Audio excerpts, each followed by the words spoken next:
Naku, eto na naman, meron naman po tayong isang condo unit na iti-turn over. Gaya po ng pinakita natin sa'yo, medyo nagiging favorite po ng mga clients namin yung wood.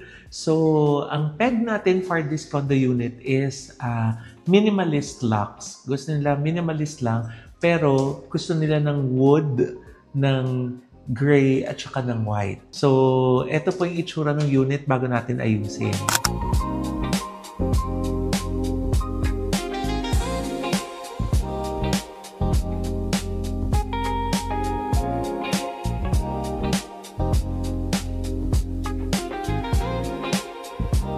Para hindi na ako masyadong chumichika, pasok na po tayo. Yay!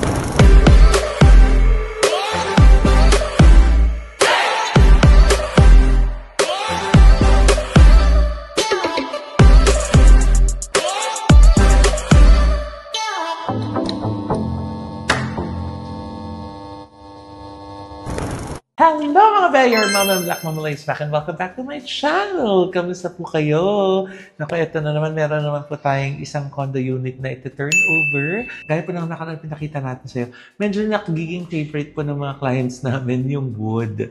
So, ang peg natin for this condo unit is minimalist locks. Gusto nila minimalist lang, pero gusto nila ng wood, ng gray at saka ng white. Oh, diba? Ang bongga. So, eto po yung itsura ng unit bago natin ayusin.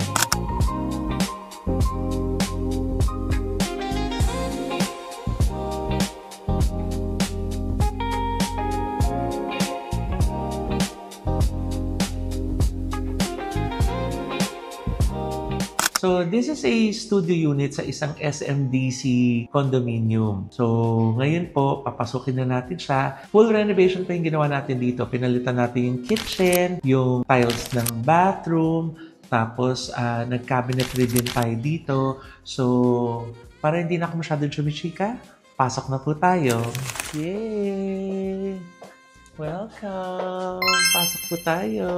So, as you would see, yung mga hindi tayo nakakapagpalit talaga ng mga doors kasi yan na yung fixed na doors ng lahat ng mga unit. Medyo tirahan na lang natin yung color ng mga doors since gusto naman ni client ng wood element. So, pagpasok mo, dito muna tayo sa kitchen. So, we kept the kitchen white kasi nga, para malinis lang. Dahil ang gusto naman ni client talaga is wood, gray, and white. So, we suggested na yung ating kitchen is keep it white. Tapos yung mga appliances, black. Okay? Kasi yun yung accent color natin eh. Yung primary colors niya, wood, gray, and white. Tapos yung accent natin is black. So, meron tayo ditong induction cooker. Meron tayo ditong range hood. Ayan, na may ilaw. Ayan, may ilaw yan. Tapos ductless to kasi walang abang para sa exhaust. So, ductless yan. Ay, may ganun. O, diba? O, para pag magluluto sila. Tapos dito, pinalitan din natin yung sink. So, medyo modern yung sink natin. Kasi ang bongga yan, dami yung mga water effects. Yan. So, may rain. Tapos, pag inikot mo siya, ayun naman, iba naman siya. So, pag inikot mo siyang ganyan, waterfalls naman siya. Oh, ang ganda. Tapos, pag inikot mo pa ulit siyang ganon, yung regular na faucet siya. Tapos, ano pa siya, nahihila pa siya. So, kung ano ba ang gusto mo siyang gamitin para maghugas ng mga pans, pwede. So, ang bongga niya, I love it. Tapos, meron tayo dito lagyan ng dishwashing soap. So, dapat ang gamitin niya dyan ay Bida dishwashing liquid, di ba? Para bongga. So, full cabinets po ginawa natin dito. Yan. Sa taas at saka dito sa baba. So, nilagyan din natin siya ng cove light. So, yung cove light niya, soft touch lang siya. Yan. So, pwedeng off mo siya, tas on mo siya. Yan. Tapos, kung gusto mong i-dim, pipindutin mo lang siya ng matagal. Tapos, magdi-dim na yan. Ay, may ganon. Tapos, pag halimbawa gusto mo lang ulit siya na lumiwanag, tagalan mo lang ulit yung pag-tap sa kanya. Diba ang bongga? So, full cabinets din tayo dito sa ilalim. Kasi nakalipat na si client kagabi, nakapaglagay na siya ng ibang mga gamit nila. So, may mga konting gamit-gamit na dyan. Minaximize natin yung space, in-extend natin yung kitchen hanggang dito. Nilagyan na rin natin ng carcass. Kasi yung ref niya, nilagay natin dito. So, binahayan na rin natin siya. Tapos, meron siyang microwave na nakatago, 'di ba? Ang bongga, naka-hydraulic 'yan. Tapos additional cabinet space dito sa taas. So, binuo natin yung kitchen hanggang dito sa part na pwede nating masagad. Okay? Tapos, meron silang bathroom. Okay? So, hindi masyadong kalaki ang bathroom nila. So, we tried to maximize the space. So, welcome to the bathroom. So, ito na po yung kanilang bathroom. Medyo tipid sa space, pero nagawa natin ng paraan. So, pinalitan natin yung sink. Actually, pinul tiles natin yung buong CR nila. Ginawa rin natin siyang white para mas magmukhang spacious. Syempre, pag light color, mas nakakalaki, di ba? So, all white. Tapos, ang accent color natin, itong gray na parang subway tile. Pero, ginawa nating arrangement sa kanya, ganyan, linear, pantay-pantay lang siya. Tapos, dito, yung kanilang mirror, medicine cabinet din siya. Okay? Tapos, meron dito, washing machine, kasi request ng client. Dahil meron na talagang abang dito dun sa unit nila na washing machine. So, top load siya kasi nga, walang space dito para sa front door. So, pinalitan din natin yung toilet bowl. Tapos may bidet, tapos naglagay tayo ng painting. Meron din dito sa taas na cabinetry, tapos ayan din, meron din cove light na soft touch. Tapos naglagay tayo dito ng towel rack. Okay, para may sabitan sila ng towel. Tapos dito sa kabilang side, yung shower. So ayan, yung kanyang shower, meron din tayong heater. Tapos naglagay tayo din ng mga shampoo, tsaka mga toiletries. Tapos, ano na siya, parang piano yung ano niya, yung kanyang shower, push button na yan na ganyan. Hindi, instead of yung iniikot-ikot. Okay? So, ayan na yung ating cute na bathroom. Pero, na-maximize naman natin yung space. Kaya, happy naman si client. Yay! So, ang gusto ni client, magmukhang hotel yung unit niya. Since this is a studio unit, ang ginawa natin sa space is isang malaking bedroom. Pero gusto pa rin kasi niya na meron din siyang parang kahit papano receiving area / additional sleeping space. So, eto pa yung ginawa natin. Halika na! Okay. Welcome to their hotel room. O, diba? Ang bongga. So, nag-customize tayo dito ng bed na merong floor-to-ceiling na headboard. Tapos, yung side tables natin, nilagyan natin ng mirror para rin medyo lumaki yung illusion ng space. So, hindi natin finul mirror kasi nga gusto din niya yung wood element. So, naglagay din tayo ng wood panel sa sides nitong mirror. So, yung mirror, para medyo tame, ang ginawa natin, silver na tinted na mirror. Okay? Instead of clear. Kasi nga, para medyo makuha ko yung black, gray element. Diba? So, naglagay tayo dito. Tsaka para meron ka na rin salamin pag nagbibihis ka, di ba? So, meron kang mirror. Tapos dito, naglagay tayo ng full size na cabinet. So, para makatipid sa space, ganito yung kanyang opening. Yan. Parang accordion style. Okay. May maleta na si client. So, yan. Magkabilang side yan. So, parang yung opening niya, accordion style. May mga shelves, may drawers, di ba? Tapos hanggang sa taas, meron tayong cabinet space para kung halimbawa yung mga bed sheets or kung ano pa yung mga bagay na hindi natin laging pinupull out, pwede nating itago doon. Okay. Tapos, naglagay tayo dito ng 2 lampshade na black and white yung color para mag-pop siya dito sa ating gray and brown na background. Tapos, I chose this side table na brown yung color to complement dun sa ating grayish-black na background. Tapos, smart yung ating side table kasi meron ditong wireless charging. So, ipapatong mo lang dyan yung phone mo, magcha-charge na siya.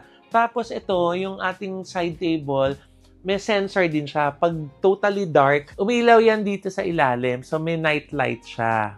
Kaya, ang bongga, di ba? Pag halimbawang super dilim, meron ka pa rin liwanag. Okay. So, nag-top tayo na headboard. Customize yung ating bed. Queen size po yung bed natin. Tapos, dito, naglagay lang tayo ng chandelier. Okay. So, yung peg niya, parang siyang kapis na parang mother of pearl.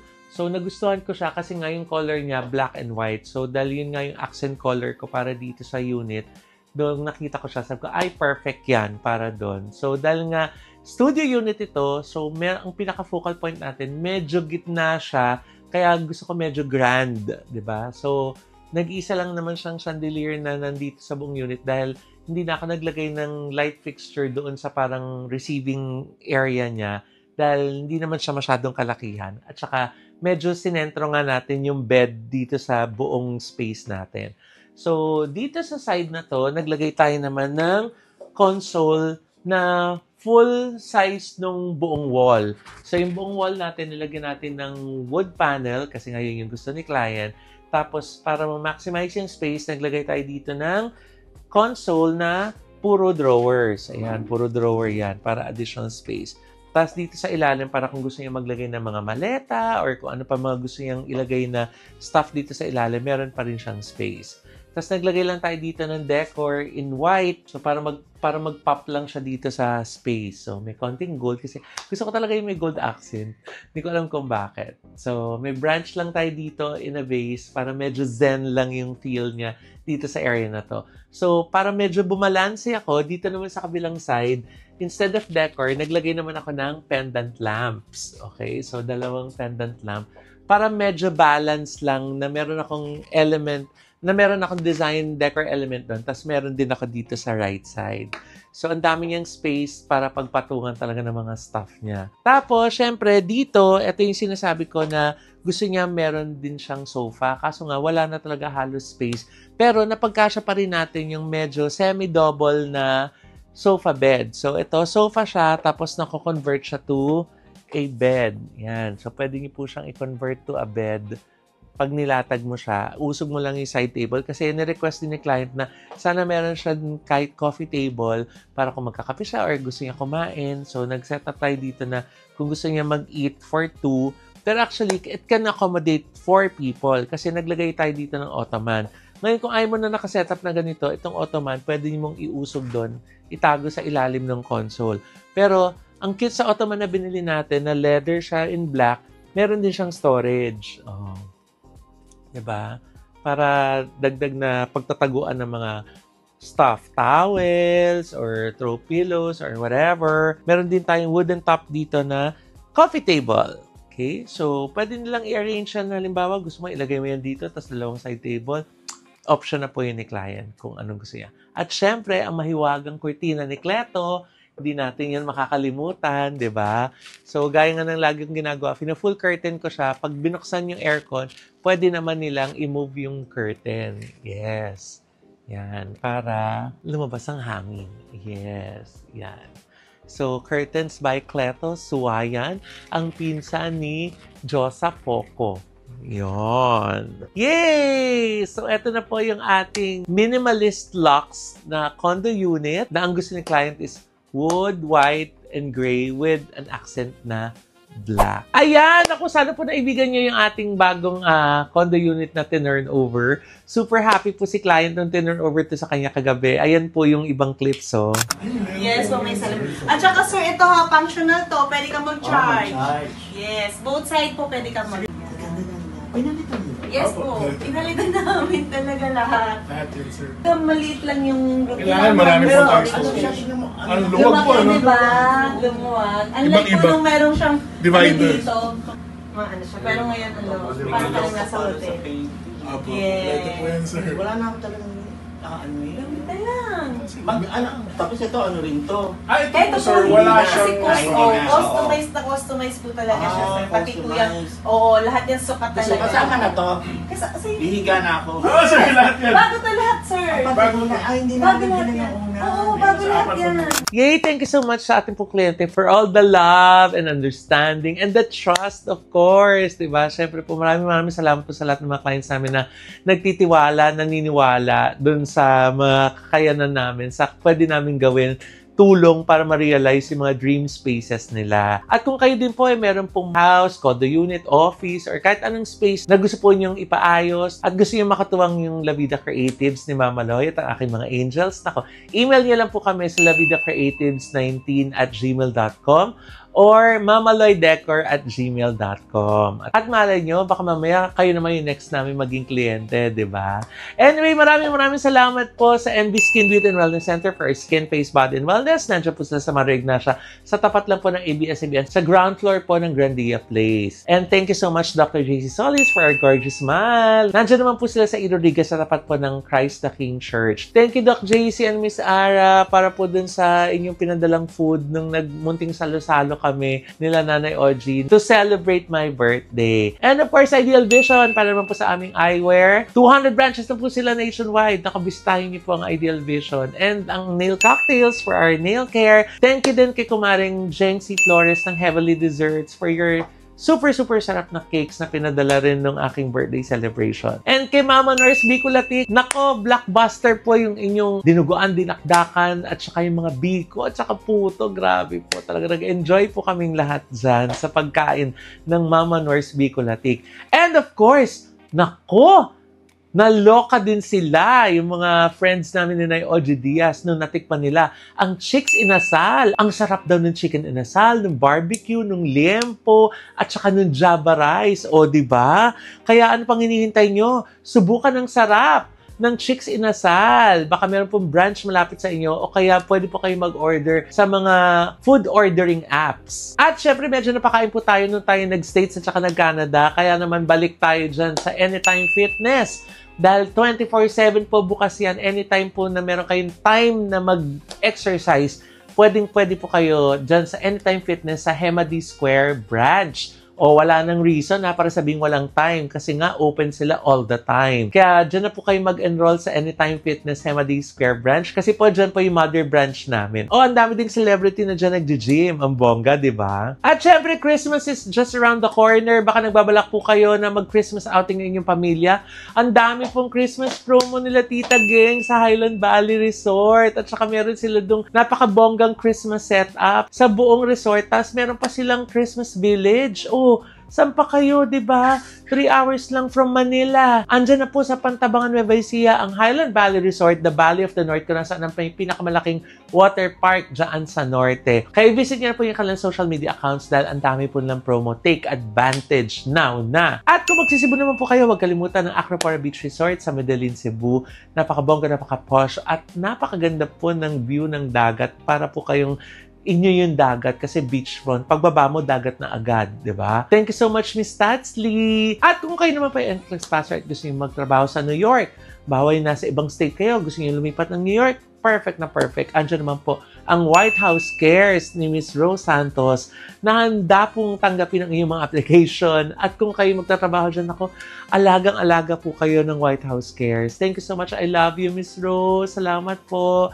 And muli ang pasalamat natin sa lahat ng ating mga naging kasama sa ating pong Canada tour. We miss you so much. Thank you again to Tito Oliver Carne and Mr. and Mrs. Pascal and Richelle Franch. Oh, thank you. I miss you so much. Tsaka yung mga producers natin dyan. Maraming salamat po sa inyo sa pag-aalaga sa amin ni Nay Oji. At nako, para sa inyo pong daily showbiz balita, nandyan po ang Oji Diaz Showbiz Update namin ni Nay Oji Diaz. Sana po manood at mag-subscribe po kayo. At syempre, kung di pa po kayo nakasubscribe dito, baka naman po pwedeng maglambing ng pa-birthday at pa-Christmas gift na rin po. Please do like, subscribe, and share Mama Lo YouTube channel para po mas marami pa po tayong ma-reach at makapagbigay po tayo ng good vibes. Again, maraming salamat po sa lahat ng mga birthday wishes at nagbigay ng regalo. Thank you so much po sa inyong lahat.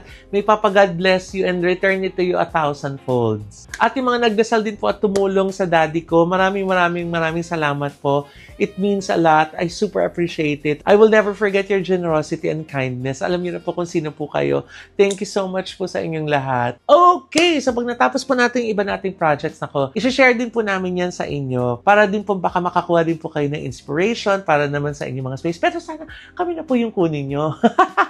Diba? Para masaya, para magkakatuwang po tayo para sa pag-realize sa inyong mga dream spaces. Okay? Thank you so much at magkita-kita po tayo hanggang sa muli. Bye!